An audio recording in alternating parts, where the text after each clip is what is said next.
Welcome to Talk of the Nation, presented by Intermountain Healthcare. It's Broncos week as the Raiders return home to Allegiant Stadium, looking to win their third game in a row. Kevin Harlan, the great broadcaster, will join us along with Brandon Marshall, and we kick off the show with a former great wide receiver and the Morning Drive host on Raider Nation Radio, Mike Pritchard. Mike, good to talk to you. How are you? JT, I'm great. Good to talk with you as well. Let's start off with your assessment of the first half of the season for the Silver and Black. I think they're ahead of schedule. You know, you look at last year, they were one game where they are now in the standings, and I couldn't be in a better situation right now. If you think about the Las Vegas Raiders to start to the season, tough schedule, but they've navigated their way through with some tough victories, and they're in a good spot, setting themselves up for a nice playoff run right now. Mike, we talked about the evolution of Derek Carr in the preseason when we hosted the draft show. Take me through what's happened with Carr this year. Assess his play. I think he's elevated his game, JT. Here's a guy who not only knows the nuance of the offense, year 3 with Coach Gruden. It's been spectacular. They have a potent running game, rushing attack with Josh Jacobs, Devontae Booker, as well as that offensive line, even though not fully healthy. But yet still getting the job done. And then if you look at Derek Carr, how he manipulates the defense, moving safeties with his eyes and shoulders, moving linebackers to create wider throwing lanes. I mean, I think that's been highly effective for Derek Carr so far this year. Yeah, Mike, we talked about him running the football. He told me on the radio he would do more of that, and he has. And how critical is that, moving the chains on third down and giving John Gruden more opportunities to call plays? Well, you know what's fascinating, JT, is, okay, so the read option, the one where he scampered down the right sideline and made a big play earlier this year, those are design runs, right? And so we can build off of the inside zone rushing attack from Josh Jacobs and Devontae Booker. But every once in a while, when the defense breaks down, and there's an option to run it off the edge with the quarterback, Carr has been perfect with that. But then on top of that, his scrambling ability. If a play is not there, he's not forcing the ball. He's not throwing it away. He's looking to make a play once he maneuvers outside the pocket. But then certainly the ability to scramble and get first downs within the passing game, that's something that breaks down the defense. Mike, you were an MVP of a national championship team at Colorado. Now Ruggs, I'll make the comparison. What do the Raiders need to do to get him going, get him some more targets? I think Ruggs needs to get himself going. We talk about this on Raider Nation Radio, that I think Henry Ruggs III needs to assert himself, meaning go up to the coaches, go up to Carr, go up to whoever you need to go up to and say, look, I'm ready. What do we need to work on in practice? What do I need to do to show you that I want to be more involved with the offense? I think sometimes as a young player, you look around at other great players, which the Raiders have a ton of great players offensively, and then you kind of wait for your opportunity. But I think Henry Ruggs, with the talent that he has, if he goes up there and asserts himself, working before practice, working during practice, working after practice, just being assertive and saying, look, I want to be more involved in this offense. Let me show you why, and let me show you my ability and how I can fit more in this offense. Mike, what about Hunter Renfrow? His ability to be a possession guy on third and short, but also he's a big play guy since he's come to this organization. He's outstanding, JT. Probably the best route runner on the team, right? And you can't cover him. I don't know if there's a defense out there that can stop or cover Hunter Renfrow. He is that weapon out there for Carr, that comfort level, that blanket, and he can get to him anytime he wants. So I love the big play making ability of Hunter Renfrow, but also the consistency of moving the chains as well. You're in the Southern Nevada Sports Hall of Fame. You have an unbelievable reputation, especially here in Vegas, where you grew up, and now you're covering an NFL team again, but this time in your home city, and it's the Raiders. What's it like in Morning Drive on the radio? It's incredible. Raider Nation, I knew they were impactful. I knew they were powerful. And to be able to interact with Raider Nation globally is a thrill for me. I grew up in Vegas, like you mentioned. My first team, and I tease Raider Nation about this, I'm the original Las Vegas Raider, right? Because we were the Raiders growing up. And here comes the iconic Las Vegas Raiders now. So as an OG, welcoming in the new Raiders, I love it, and I couldn't be happier. You played with John Elway. You were in this rivalry. Take me back to the Raiders and the Broncos and what that felt like on game day. Just intense. You know, you didn't know if you were playing up there in Oakland, if an egg or a battery was going to come at you out of the stands as you're playing on the field. But certainly on the field, the Raiders, they were just so physical and so violent on the field as a football team that you had to get your head right. You had to get your mind right every time we matched up against them, whether if I was a Seahawk or a Bronco. You knew the Raiders were going to bring it. So it was just a different week. I mean, the mystique of the Raiders is real. You feel it as a player, you know it as a fan, but certainly anytime you matched up against the Silver and Black, you knew for 60 minutes it was going to be a headache. Hey, Mike, one more on John Gruden. He's had a lot to deal with this year, but he's got the team to a 5-3 record, an opportunity to go 6-3. That's a big deal. Assess the coach. I think he's done a great job. You know, it's hard. You got a lot of new faces defensively, and some of those guys haven't played up to expectations from a free agent standpoint.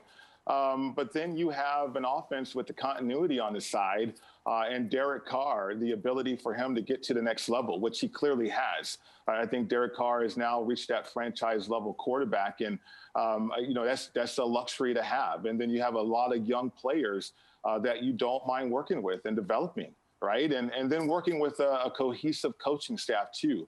There's a lot of reasons why this team is 5-3, but it starts with number one, Coach Gruden, number two, or 1A, Mike Mayock bringing the talent for the coaching staff. Nobody better than Mike Pritchard. Mike, thanks for joining us. We appreciate it. Coming up next, former linebacker Brandon Marshall when we continue on Talk of the Nation.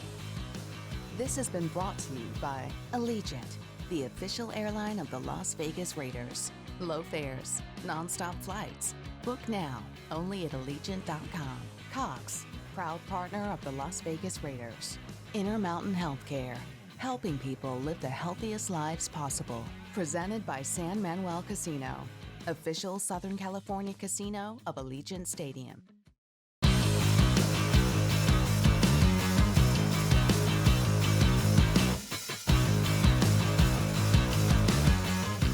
Welcome back to Talk of the Nation. Former Super Bowl champ Brandon Marshall, kind enough to join us. And Brandon, this is a busy week for you. Your former team where you won a Super Bowl, the Broncos, taking on the Raiders, and you're covering the Raiders locally here in Vegas. So how's the week been so far for you? Oh, man, it's a very interesting week. I really just can't wait until Sunday.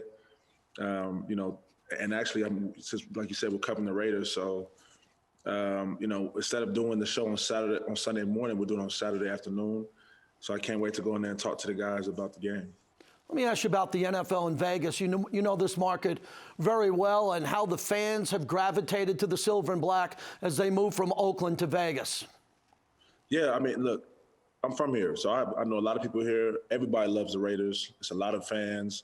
Everybody's excited about what it's doing for, you know, for our economy. It's just great. You know, I'm excited. I never imagined having an NFL team in Las Vegas, but it's here. And I think it'll be like a snowball effect. And then we'll get the NBA, and this is going to be amazing after that. Let's stay with that. Growing up here in Vegas, and what motivated you to become a professional football player, the roots that you have here in Vegas to help you get to the next level?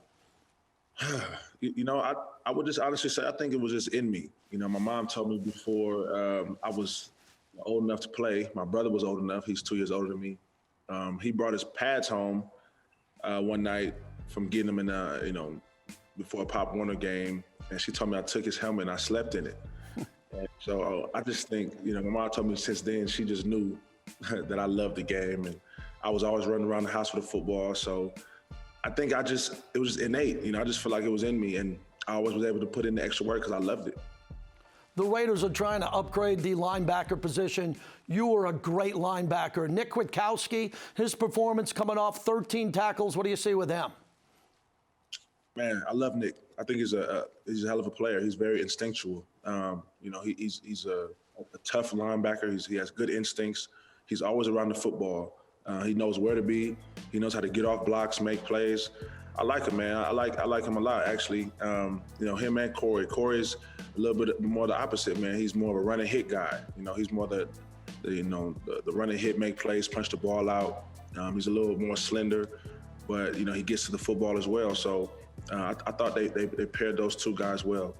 Well, the Raiders are really excited about Jonathan Abram. Tell me what you think of his play. He's a heat-seeking missile coming out of the safety position as he's establishing his identity. Yeah, I mean, I see him as one of the, more the old school, linebackers. Safeties as far as hitting goes. He's full steam ahead. He's not afraid to stick his nose in there, and he'll run full speed at you and try to knock your block off. So that's what I like, man. He's the enforcer back there in the secondary. I know he brings the energy verbally, and he brings the energy with his pads. The Raider offense is really their defining aspect so far of this team. Do you think the defense is picking up Paul Guenther's play calling and trying to figure this out? Do you think they're coming together and playing their best football now? I mean, I hope so. Obviously, like you said, the offense drives this team. Gruden has done a hell of a job. Derek Carr has taken a big step from years past to this year. Looks like he looks like a new guy. He's rejuvenated. The defense, they just gotta continuously get some pressure. They gotta create more turnovers. They gotta swarm the football. It's a lot of things that they could do to improve. They looked better last week and the week before against the Browns. I'm excited to see, them take the next step, but I think this team will go as far as the defense goes. Now take us back in the day. No one better to talk about this rivalry than you. What was it like Raiders week when you were a Bronco? Man, it was exhilarating. It was exciting all week. We was chomping at the bit. We couldn't wait to play the Raiders. First of all, one of my favorite stadiums to play in, actually my favorite stadium outside of the Broncos stadium was the Black Hole. Love playing in Oakland. That energy, the vibe, it was contagious. And we all love playing there. They had the Bay Area music playing, and we just, got some extra juice, man. But this is a rivalry game, and I love playing the Raiders. It's tough sledding against the Raiders, I will say that, man, because they've always had one of the biggest and the best offensive lines in the NFL. So it's tough sledding against some boys, especially for a linebacker, but it's always a fun game.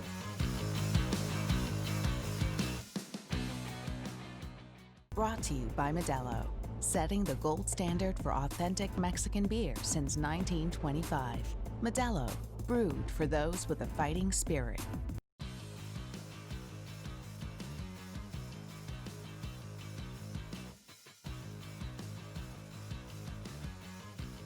Welcome back to Talk of the Nation, one of the great broadcasters in all of sports. Kevin Harlan joins us. And Kevin, so good to see you. I want to begin with Allegiant Stadium, your first impressions. Saw it Monday night against the New Orleans Saints, going back now to the first part of the season, and absolutely loved it. I don't know if there is a stadium in all of sports that reflects the persona of a team like that stadium fits the Raiders. It's got a very futuristic look. It's black, which Mr. Davis would love, and his son is carrying on the tradition of making that a significant part of their branding. I think it's the perfect stadium for the perfect team, and now this team is starting to show well. So it's a lot of fun to go out there. I mean, and you're right off the strip. Come on. I mean, it's terrific. I can't wait to get out there on Sunday. You've worked a lot of games with Rich Gannon throughout your career. Any comparisons from Rich to Derek Carr, similarities between both their games? Well, I know they both take it, JT, very seriously in what they do and prepare, the defined areas where they are really delving into the detail. The devil's always in the detail, right? And that's how both of them are. They both have leadership qualities. They just detest mistakes and turnovers. You can see it with what Derek has done and his low interception rate, and you can see with what Rich tried to do, avoiding turnovers at all costs. And I think that there's this torch that you carry when you're a quarterback for the Raiders, regardless of where they are. That organization has had, significant players at that position, whether it was LaMonica or Stabler or Plunkett or Gannon and now Carr. They've always had, that kind of defining personality at that position. So it makes sense that Derek has fallen right in line with all those great quarterbacks that preceded him. All right, Kevin, you've been in so many production meetings in your career. Where does John Gruden stand on the all-time list? Well, it's the one meeting that I really look forward to when I talk to another coach, because he is so passionate about what he believes in. He loves football, and you know that with the way he talks. And he just has a cadence in the way he delivers his message that I can only imagine what it's like if you're in a meeting room of his and getting the game plan that Wednesday morning, or in a quarterback meeting and he's in there talking about a certain kind of defensive coverage they're going to face. And I'll tell you what, JT, the most entertaining was when I was working with Rich and he was down in Tampa or back out in Oakland. And just how he loves the details of the game, like he needs from his quarterbacks, but just his passion always stands out. He's funny in what he says. He'll make it very colorful, and there's no other coach like him, quite honestly. I mean, there really is no other coach like him, and that's why I look so forward to visiting with Coach Gruden every time we get one of his games. Kevin, on a personal note, how has your life changed? You're from home now, and you get out and you travel to these games. How has your prep changed for these games during COVID? You know, the only big difference, JT, is I'm not doing an NBA schedule right now. It's going to start in December. Normally at this time, I'd have a Thursday night TNT NBA game and go to my NFL game for CBS on Sunday and back out to the airport for our Monday national broadcast on Westwood 1. So it meant fewer days at home. And quite honestly, I'm loving that I don't have to deal with that. And we're doing our meetings now remotely. So with no NBA and all Zoom meetings, we don't have to be there on Fridays as we once had to be. And we can spend more time with the people we love. We still got to get tested by a certain time Friday night. So I'm still leaving the house Friday afternoon, early evening. But it is nice to have that extra day or two at home, I will tell you. Now, you mentioned some great Raider quarterbacks of the past. From the time you were a young boy, your history of the Raiders, what was your first memories of the Silver and Black? Well, honestly, the reason why I got in broadcasting, well, I've got two significant memories, but they both were on a broadcasting avenue. When John Facenda would give Raider highlights on NFL Films, and the autumn wind is a Raider. In fact, Rich and I did the final game in Oakland, home game, and they played The Autumn Wind is a Raider. And I probably heard that when I was like 8 years old, but it was the voice coupled with the mystique of the Raiders that really drew me into broadcasting, and thus my first love, which is the NFL. So the Raiders have a very significant part of that, but it was the voice of Facenda talking about the greatness of the Raiders that really was the thing that lit my fuse. And I think I've told this story on NFL Films, but I have that poem and reading by Facenda of the Raiders on my phone. And before I leave every hotel room on Sunday morning for CBS, the last thing I do is I play the audio of that, to get myself in a NFL mode and remind me of why I love the NFL so much. And then the second thing was the late, great Bill King. When I was a young broadcaster, listening how to do radio football and radio basketball, Bill King was one of the broadcasters I studied intimately. Listened to as many broadcasts as I could get my hands on, and my style, I think, was patterned a lot after Bill King, then doing the Warriors, and Joe Tate, who was the longtime voice of the Cavaliers. Both had these styles, JT, that painted these word pictures for a radio audience that I will take to my grave. But those two voices I hear in my head along with Facenda. So I've got two pretty significant inroads to my love of the Raiders and their history and what they mean from a broadcasting standpoint, and certainly what they mean to the NFL.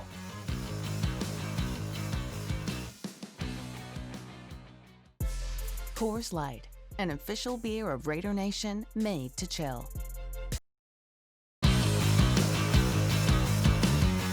Welcome back to Talk of the Nation.